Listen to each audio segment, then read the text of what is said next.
What's up legends? Welcome back to Tech Tips. Today we are cracking open the ASUS TUF F15 FX506HEB, giving it a fresh dose of cooling magic. I will walk you through a full disassembly, thermal paste application, thermal pad and putty guidance, plus fan cleaning and dust busting.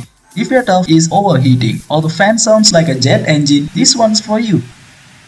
Check those temps. Even after a fresh repaste, this TUF F15 still hits 85 to 90 degrees Celsius on CPU and 80 to 90 on GPU. That's just how these slim gaming laptops roll. But trust, repasting every 3 to 4 months is still worth it. It helps keep those VRAMs safe, reduce thermal stress, and gives your laptop a longer, healthier life.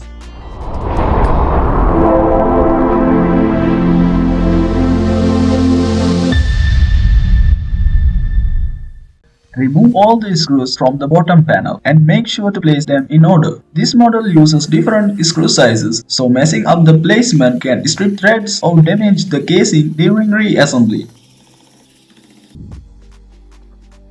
Oh, watch out for the pop-up screw in the corner. As you unscrew it, the bottom panel will actually start to lift by itself. That's your access point to begin prying open the cover. Lift the panel, grab the plastic pry tool, not metal, trust me.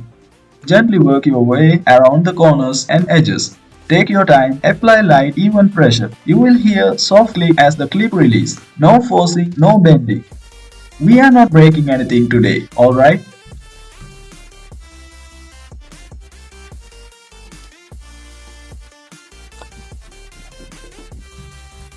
Once all the clips are released, just do a little wiggle. A slight lift from the popped corner and the bottom cover should come off easily. No need to yank it. Let it slide off gently like a clean peel. Before you do anything on the motherboard, rule number 1. Disconnect the battery. That's the first thing you should do as soon as you open the laptop. Also, unplug any power sources still connected, like charging cables, CMOS batteries or secondary power lines. Working on a live board? Nah bro, don't do that here. You'll have to unscrew the entire heatsink assembly first. Yep, the whole cooling system. Once all the screws are out, gently lift the heatsink off the board. If the heatsink feels stuck, that's normal. It's just the dried thermal paste holding on tight. Don't pry or force it. Instead, do a gentle wiggle up and down or side to side. That will break the seal safely and help you lift it off without damaging the chip. If you are planning to fully remove the fans, make sure to disconnect all the cables attached to the fan, including any sensor wires or clips on the side. But in my case, I'm not taking the fans out this time. It's only been 3 months since my last repaste and the dust buildup is pretty minor. So instead, I'm doing a light cleanup using a soft brush and a small amount of isopropyl alcohol and a quick gloves with the air blower. This combo is more than enough to clean out loose dust and keep the airflow clean. Before you use compressed air to clean the fans, always disconnect the fan connectors from the motherboard. If you don't, the fan might spin up from the airflow and send voltage back to the board. And yeah, that's a big no. Unplug first, then clean safely. Don't let the fan spin too fast while cleaning. High-speed spin can damage the bearing or cause voltage spikes. Hold the fan blades gently in place to keep them from spinning freely when you blow air.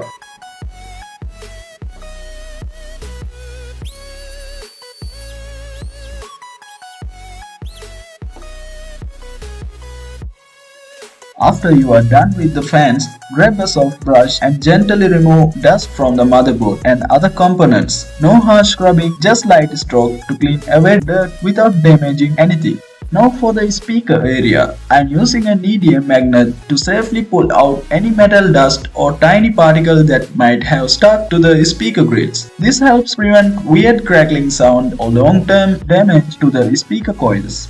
It's time to clean the old thermal paste off the CPU and GPU dies. Use a cotton swab or tissue paper with a bit of isopropyl alcohol. Gently wipe in circles until the surface is clean and shiny. Make sure there is no leftover residue. We want a smooth surface for the new paste.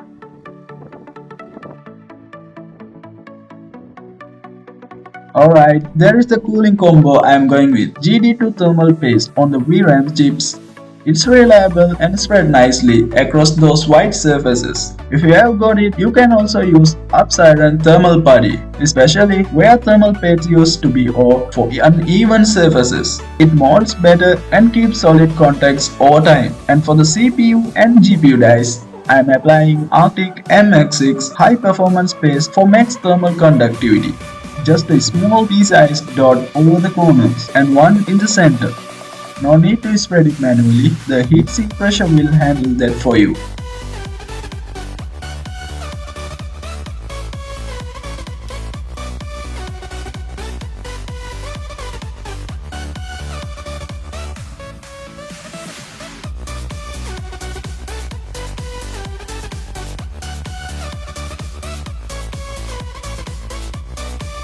Now carefully place the heatsink back onto the motherboard. But don't press down hard on the CPU or GPU areas yet. Instead, start placing the screws in the original numbered order.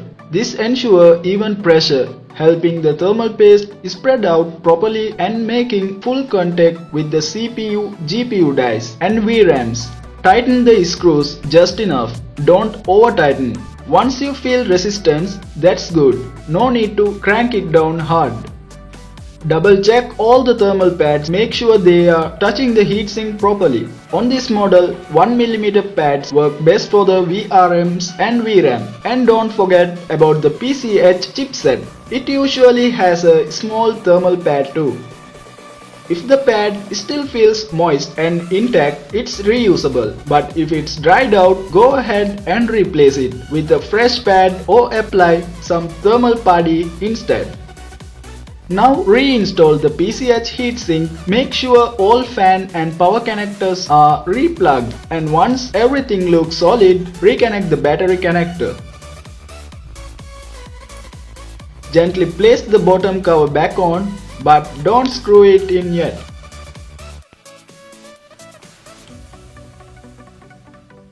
If you press the power button and your laptop doesn't turn on right away, don't panic. That's totally normal after battery disconnect. Just plug in the charger cable, it will activate the battery circuit again. And your laptop should boot right up. Give it a few seconds, then try powering on. Power on the laptop and check your thermal performance. Monitor your temps using a tool like HW Info, HW Monitor or MSI Afterburner. If your thermal readings are stable and your fans are behaving right, you are golden. Shut it back down and screw the bottom cover into place. And that's it. You have just upgraded your laptop cooling, extended its life like a total boss. Now go ahead, boot up your games or workflow and enjoy cooler, smoother performance. Don't forget to like, comment and subscribe if this guide helped you out. Catch you in the next one. Stay cool, stay techy.